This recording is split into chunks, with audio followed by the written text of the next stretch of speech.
नमस्कार दोस्तों। China bankrupt हो चुका है। शी जिनपिंग अगले 90 दिन में हो जाने वाले हैं। पूरा सोशल मीडिया इसके ऊपर भरा हुआ है। आज इसका विश्लेषण करते हैं कि रियलिटी क्या है, क्या वाकई में शी जिनपिंग 90 दिन में चले जाएंगे।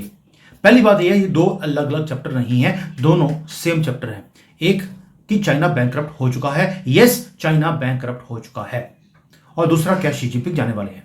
अब क्यों मैं बोल रहा हूं कि दोनों इंटर रिलेटेड है। पहली बात यह है कि चाइना में दो चाइना, आप समझ लीजिए दो चाइना है। एक है सेंट्रल गवर्नमेंट, जो सेंट्रल गवर्नमेंट बैठी है जहां पर शी जिनपिंग बैठे हैं, और दूसरा स्टेट गवर्नमेंट्स हैं जहां पर हर एक जो प्रोविंस जिसको बोलते हैं यहां पर वो अपना तानी पानी पानी वो अपने खुद उसका हैंडल करते हैं। लेकिन प्रॉब्लम क्या है, सभी बोल रहे हैं कि शी जिनपिंग के आने के बाद ये जो प्रॉब्लम है कंट्री के अंदर बैंकरप्सी की वो बढ़ गई है। अब हुआ क्या था, पहले आपको लेके जाता थोड़ा सा हिस्ट्री में कि यहां पर 1994 से पहले जो प्रोविंस थे, जो स्टेट बोलते हैं, स्टेट सारा टैक्स को कलेक्ट खुद करता था। 80% वो खुद रखते थे अपने पास और 20% सेंट्रल गवर्नमेंट के पास वो ट्रांसफर होता था कि आपको जैसे कंट्री की सिक्योरिटी देखनी है, कुछ भी देखनी है वो आप देख लीजिए, बाकी सारा कुछ हम खुद देखेंगे, हमारे हाईवे, हमारा सब कुछ we will look at into it. लेकिन 1994 के बाद एक चेंज किया गया कि भाई ये 80% जो स्टेट है ये अपने पास रखता है, तो states are more powerful than the central government. एक स्कीम बनाई गई कि 94 में कि भाई 50-50 होना चाहिए। 50% सेंट्रल गवर्नमेंट के पास टैक्स कलेक्शन जाएगा, 50% स्टेट गवर्नमेंट अपने पास रखेगा। लेकिन उसमें गलती क्या हुई, गलती ये थी कि जो एक्सपेंसेस हैं वो सारे के सारे स्टेट को करने हैं, सेंट्रल गवर्नमेंट उसमें सपोर्ट नहीं करेगा, और टैक्स की कलेक्शन वो सेंट्रल गवर्नमेंट ले जाएगी ताकि सेंट्रल गवर्नमेंट स्ट्रांग बन जाए। और हुआ भी ऐसा ही, सेंट्रल गवर्नमेंट स्ट्रांग होती गई। 94 से लेकर 2024 तक ये जो 25-30 साल ये जो कल गए हैं उसमें स्टेट गवर्नमेंट्स वो नीचे जाती रही as far as money was concerned. Debt increase होता गया। अब ये डेट इंक्रीज क्यों हुआ है, नॉट बिकॉज कि वो 80% एक्सपेंसेस कर रहे थे, इनकम के भागीदारी सिर्फ 50% थे। इशू क्या था, सेंट्रल गवर्नमेंट ने एक अवार्ड स्कीम निकाल दी टू द स्टेट गवर्नमेंट्स कि जो स्टेट गवर्नमेंट कंट्री का जो एक हमारा आउटलुक है कि हमने 10% 15% पे राइज करना है, जो स्टेट गवर्नमेंट इस टारगेट को पूरा करेगी उसको अवार्ड दिया जाएगा। अवार्ड क्या था, अभी स्टेट गवर्नमेंट ने क्या बोला, स्टेट गवर्नमेंट से बोला कि यार अगर सेंट्रल गवर्नमेंट की गुड बुक्स में रहना है और मुझे यहां पर बने रहना है एज स्टेट का चीफ मिनिस्टर, तो मुझे गुड बुक्स में आने के लिए खर्चा करना पड़ेगा। इन्होंने यहां पर खर्चे करने शुरू कर दिए। अब खर्चे करने के लिए पैसा चाहिए था, पैसा ऑलरेडी 50% सेंट्रल गवर्नमेंट को चला गया। तो सेंट्रल गवर्नमेंट ने बोला कि अगर आपका टारगेट पूरा होता है तो हम आपको इंसेंटिव दे देंगे, आपको पैसा चाहिए हम आपको पैसे भी ट्रांसफर कर देंगे जितने भी आपको चाहिए, ताकि आप अपने ग्रोथ टारगेट्स को पूरा करते रहो। अब जो स्टेट्स थे उनके बीच में कंपटीशन शुरू हो गया कि कौन 10%, कोई 15%, कोई 20% का ग्रोथ दिखा रहा है। यहां पे जो छोटे छोटे प्रोविंस है, जो गरीब थे, उन्होंने अनाप शनाप एक्सपेंसेस करने शुरू कर दिए 20-20% ग्रोथ दिखाने के लिए। उससे हुआ क्या कि यहां पर जहां पर एक हाईवे चाहिए वहां पर 5-5 हाईवे बने हुए हैं, और उनका कोई जिसको बोलते हैं कि कोई आउटपुट नहीं है, लेकिन खर्चा किया है सेंट्रल गवर्नमेंट को खुश करने के लिए। अब पैसा तो आपको चाहिए 100 बिलियन, सेंट्रल गवर्नमेंट आपको $10 बिलियन का आपको इंसेंटिव दे रही है। अब 90 बिलियन जो शॉर्टफॉल था उसको पूरा करने के लिए जो स्टेट गवर्नमेंट्स हैं उन्होंने यहां पर कंपनियां खोल ली, और कंपनियों के थ्रू वो पैसे लेते रहे और पैसे लेकर वो खर्चे करते रहे। सेंट्रल गवर्नमेंट ने दो बेनिफिट दिए स्टेट गवर्नमेंट्स को, एक आपको इंसेंटिव दिया जाएगा, दूसरा अगर आपकी रेटिंग अच्छी है तो आप अपने बॉन्ड आप इशू कर सकते हैं और मार्केट से पैसा उठा सकते हैं। तो स्टेट गवर्नमेंट्स ने कंपनियां खोली, उसमें से लोन भी लिए और बॉन्ड भी इशू करने शुरू कर दिए। अब आकर आती है 2024-25, ये तो काम हो गया जो 94 से लेकर 2024 तक ये चलता रहा।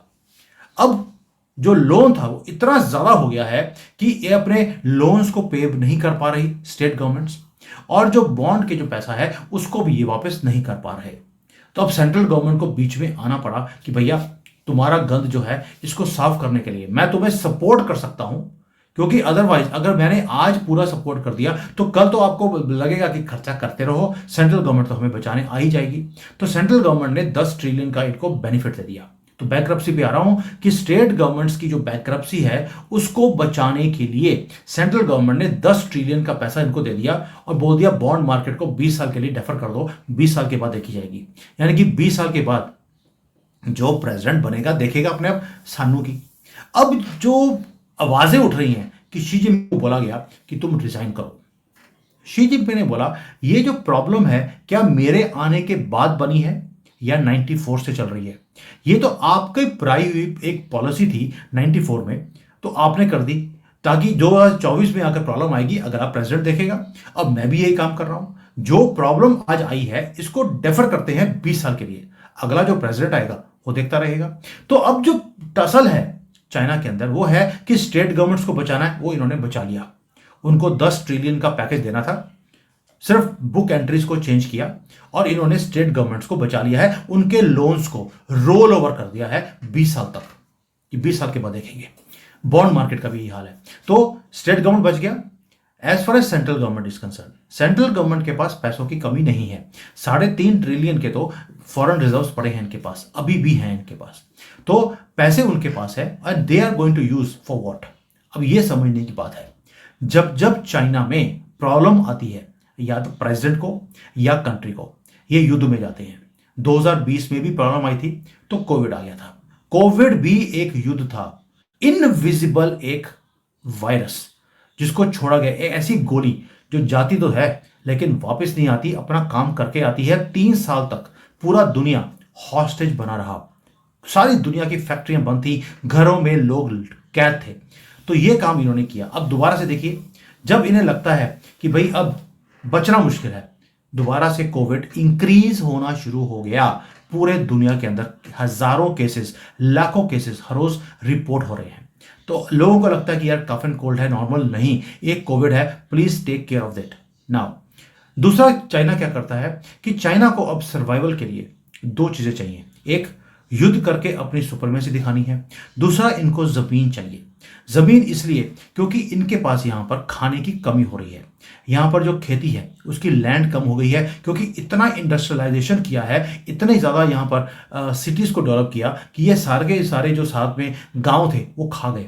अब प्रोडक्शन करने के लिए इनके पास जमीन नहीं है। एंड जो चाइना है उसका साइज 3 गुना बड़ा है भारत से। लेकिन इनकी प्रॉब्लम क्या है कि सारी की सारी जो धरती है या तो हाई माउंटेन्स है या रेगिस्तान है जहां पर कुछ उग नहीं सकता। इसलिए इनको जमीन चाहिए। जो ये आंखें दिखाते हैं ना, कभी भारत को, कभी ये वियतनाम को, कंबोडिया को, हर को इनको आइलैंड चाहिए। क्यों चाहिए? नॉट कि इन्होंने वहां पर अपनी शिप्स खड़ी करनी है, इनको वो सारे आइलैंड्स इसलिए चाहिए होते हैं कि इन्होंने वहां पर खेती करवानी है। खेती कर कर अपने कंट्री के लोगों को इन्होंने फीड करना है, वहां से फिशिंग करनी है, फिशिंग कर कर ये अपने लोगों को फीड करेंगे। और चाइनीज की जो खुराक है, जो इनकी डाइट होती है वो इतनी ज़्यादा होती है कि जितना खाना आप एक हफ्ते में खाते हैं उतना चाइनीज एक दिन में खा लेते हैं। तो इसलिए इनकी मजबूरी है उन ज़मीनों को हड़पना, तो इसलिए ये आंखें दिखाते रहते हैं। नाउ कमिंग बैक टू, क्या शी जिनपिंग हट जाएंगे अगले 90 दिन में? बात उठी, दबा दी गई। रीजन बीइंग, शी जिनपिंग ने एक ही बात बोली, क्या ये मेरी क्रिएटेड प्रॉब्लम है? तो आप अपनी प्रॉब्लम को मेरे सर के ऊपर क्यों डाल रहे हैं? It is not my making.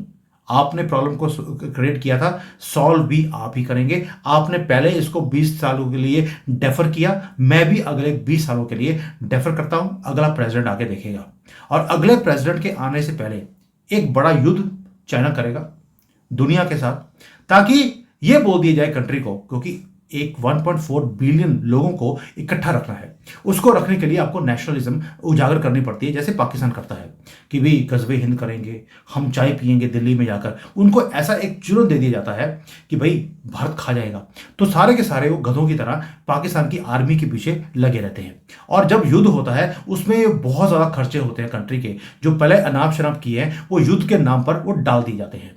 अब चाइना भी यही काम करेगा, एक युद्ध 27-28 के आसपास जाकर, जो सभी बोलते हैं कि एक युद्ध होगा, वो किया जाएगा। और ये सारे जो अनाप शनाप खर्चे थे जो स्टेट गवर्नमेंट्स ने करे, वो सारे उस युद्ध के नाम पर डाल दिए जाएंगे, ताकि उसमें स्वाहा हो जाए, पुरानी प्रॉब्लम सॉल्व हो गई, और उसके बाद एक नया चैप्टर कंट्री का शुरू हो जाएगा।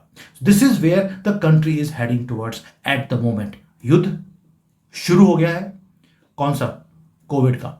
और जो बड़ा युद्ध है जिसको फिजिकल युद्ध बोलते हैं, वो आके 2 या 3 साल के बाद वो युद्ध भी होगा। अभी ताइवान के ऊपर ये कुछ नहीं करेंगे, आंखें दिखाते रहेंगे और ट्रेड डील्स करते रहेंगे। और शी जिनपिंग ने ऑलरेडी ट्रेड डील्स के लिए डोनाल्ड ट्रंप से बात करी, डोनाल्ड ट्रंप की टीम से बात करी, वहां पर ऑलरेडी एग्रीमेंट साइन हो रहे हैं। जो टैक्स था 250% का, वो नीचे आकर 35% पे आ गया है। ये और नीचे भी आने की पूरी उम्मीद है। तो अब चाइना को मालूम है कि मेरा सर्वाइवल वो मेरे हाथ में है, और जो स्टेट गवर्नमेंट्स है उसको बचाने का काम इन्होंने करना था, कर लिया।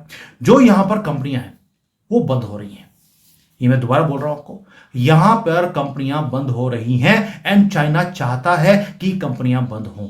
अब आप बोलेंगे यार ऐसा कौन सा प्रेसिडेंट है जो दिमाग से पागल हो, अपनी कंपनियों को बोल रहा है बंद हो रहे हैं, बंद होने दो। ऐसा नहीं है। चक्कर क्या है, जो कंपनियां यहां पर बंद हो रही हैं वो हैं छोटे छोटे प्रोडक्ट बनाने वाली। ये वो कंपनीज हैं जिन्होंने पूरे दुनिया को सामान बना बना के भेजा। जैसे कि मैं हमेशा बोलता हूं 3 चीजें, चम्मच, बाल्टियां और खिलौने, ये दुनिया को बनाकर इन्होंने बेचे। अब चाइना ने बोल दिया हमने ये चम्मच, बाल्टियां और खिलौने नहीं बनाने, भारत के पास चमचे बहुत हैं, वो चम्मच खुद बना लेंगे और दुनिया को सप्लाई भी कर देंगे। अब हमने क्या करना है, हमने करना है हाईटेक कंपनीज में काम, कि जैसे इलेक्ट्रिक व्हीकल्स है, सोलर है, आर्टिफिशियल इंटेलिजेंस है, रोबोटिक्स है। मैंने रोबोटिक्स के ऊपर यहां पर एग्जीबिशन लगी थी, मैंने कवर किया था, मैंने आपको वो वीडियो दिखाया भी था कि किस तरह से यहां पर ड्रोन्स के लिए, military drones, normal drones, even की रोबोट्स, आर्टिफिशियल इंटेलिजेंस, एजुकेशन, किस तरह से यहां पर काम हो रहा है। भाई आप चैट जीपीटी यूज करते हैं, आप वहां पर टाइप करते हैं, आपको एक आंसर आता है। चाइना के अंदर जो चैट जीपीटी है वो डिफरेंट है। चाइना ने अपना एक चैट जीपीटी निकाल लिया कि आप वहां पर एक स्क्रीन है, वहां पे कोई लेडी या जेंट खड़ा है, आप क्वेश्चन बोलते हैं, वो सुनती है आपका क्वेश्चन और उसके बाद आपको डिटेल्ड आंसर बोलकर देती है, प्लस टाइप भी हो रहा है, आप उसको ट्रांसफर भी कर सकते हैं। This is the level eight which the education system artificial intelligence has entered into. तो चाइना को पता लग गया कि मुझे अगर अमेरिका को बीट करना है तो मैं चम्मच और बाल्टियां बनाकर मैं बीट नहीं कर सकता, मुझे टेक्नोलॉजी पे काम करना पड़ेगा। सेमीकंडक्टर में इन्होंने अपने सेमीकंडक्टर निकाल दिए, मोबाइल फोन्स हैं, आईफोन को बीट करते हैं, इलेक्ट्रिक व्हीकल्स हैं, उन्होंने टेस्ला को बीट कर दिया है परफॉर्मेंस में और each and everything, every parameter पर। और भाई यहां पर जो गाड़ी है वो खड़े खड़े आप टर्न कर सकते हैं, आपको कोई भी सर्कल लगाने की जरूरत नहीं है। एंड जो रेंज है वो 700 किलोमीटर से लेकर 1000 किलोमीटर तक है। तो चाइना ने अपना फोकस है बहुत क्लियर रख लिया कि यस प्रॉब्लम हमें मालूम है कि प्रॉब्लम क्या है, उसको डेफर कर दिया जाए। शी जिनपिंग ऑलरेडी लग गए हैं काम पे कि हाई टेक कंपनीज में ही या इंडस्ट्रीज में मुझे काम करना है अपने कंट्री को और बचाने के लिए और कंपनीज को बचाने के लिए। और जो छोटी कंपनीज हैं अगर ये ट्रांसफर होती हैं, अब हो क्या रहा है, भारत के लोग यहां पर आकर जो छोटी कंपनीज हैं उसकी मशीन्स, उसके मोल्ड्स, उसको खरीद रहे हैं ताकि वो सारी चीज़ों को भारत में ट्रांसफर किया जाए। तो यहाँ पे जो प्रॉब्लम्स है वो सॉल्व हो रही है। जो फैक्ट्रीज का एरिया था, जो लैंड था, वो लोगों ने बेचना शुरू कर दिया है वहाँ पर। अब और जिसको बोलते हैं टूरिज्म के स्पॉट्स बन रहे हैं, या lot of things are happening. मेरे घर के पास एक बहुत बड़ी फैक्ट्री थी, वहाँ पर बच्चों के खेलने की जगह, जैसे डिज्नी होता है, एक छोटा सा चाइनीज तरह का एक डिज्नी उन्होंने बना दिया। So they are having self consumption का जो फॉर्मूला है, जो मोदी जी बोलते हैं, आत्मनिर्भर Bharat, made for India, vocal for local. अब चाइना ने उसी चीजों के ऊपर काम करना शुरू कर दिया when it comes to old industries. But जो नई इंडस्ट्रीज है उसके ऊपर बहुत तेजी से काम हो रहा है and Xi Jinping has bought time for himself कि मैं आपको रिजल्ट लेकर दिखाऊंगा। अब ये जो सारा काम हो रहा है इलेक्ट्रिक व्हीकल्स में और इवन की जो मोबाइल फोन्स है, इलेक्ट्रॉनिक्स है, उसमें चाइना बहुत आगे निकलता जा रहा है। डीप सीक एक इन्होंने स्टेटमेंट दिया कि भाई हमने इसको लॉन्च किया है और पहले दिन $1 ट्रिलियन अमेरिका का उड़ गया था डीप सीक की परफॉर्मेंस देखने के बाद। तो आप समझ सकते हैं कि चाइना किस डायरेक्शन में जा रहा है। Xi Jinping has bought time for himself. इसे शी जिनपिंग को अब रिजल्ट दिखाने पड़ेंगे अगले 1-2 साल में। मुझे नहीं लगता कि अगले 90 दिन में शी जिनपिंग जाने वाले हैं, because he is working on something huge.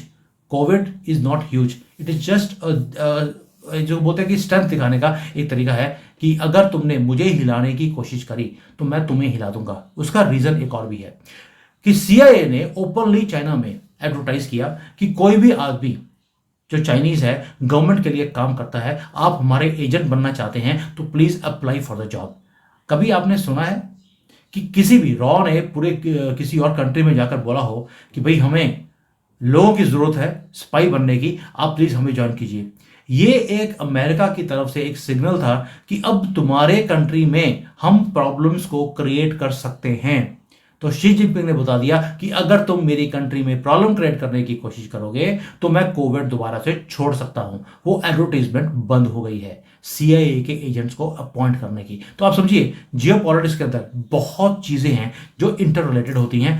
इस तरह नहीं है जैसे हमारी मीडिया करती है, ओ भाई शी जिनपिंग अगले 90 दिन में जाने वाले हैं।